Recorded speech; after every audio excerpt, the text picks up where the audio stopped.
Salam, mən Qusar Şərdar Sayıl Tam Orta Məktəbin 7-ci sinif şagirdi Mahmudova Ayşəyəm.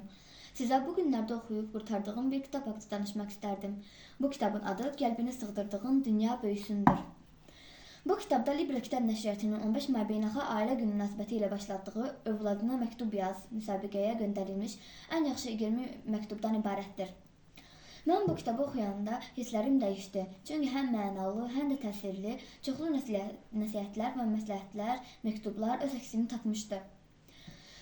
Bu kitaba qarşı təəssüratlarım, nə öyrəndim, nələr hiss etdim deyə soruşsanız, onda demək istərdim ki, cavab olaraq deyərdim ki, mən kitab oxumağı çox sevirəm və bu vaxta qədər oxuduğum kitabların müəlliflərinin bəziləri yadımda qalmasa da, mövzuları və məzmunları yaxşı yadımdadır.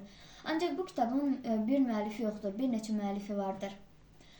Mən başa düşdüm ki, valideynlər bizi nə qədər danlasa da yenə də çox sevirlər. Hətta o qədər çox sevirlər ki, bu sevgi uşaqların dünyasını parladacaq, işıqlandıracaq qədər böyükdür. Doğrudan da mənim cəmi yumruğum boyda olan ürəyimə sığdırdığım dünya böyüdü. Hətta o qədər böyüdü ki, bir anlıq bu dünyaya öz övladlarını itirmiş anaların gözündən baxdım.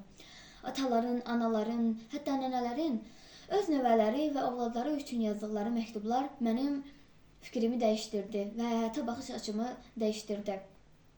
Burada hətta bilirsiniz mən nəyə çox fikir verdim? Bu kitabda bir çox nəsihətlərdə və məsləhətlərdə oxu kəlməsi keçirdi. Və bu nəsihətlər və məsləhətlər mənə təhsili, biliyi daha çox sevdirdi və həvəsimi daha da yüksəltdi.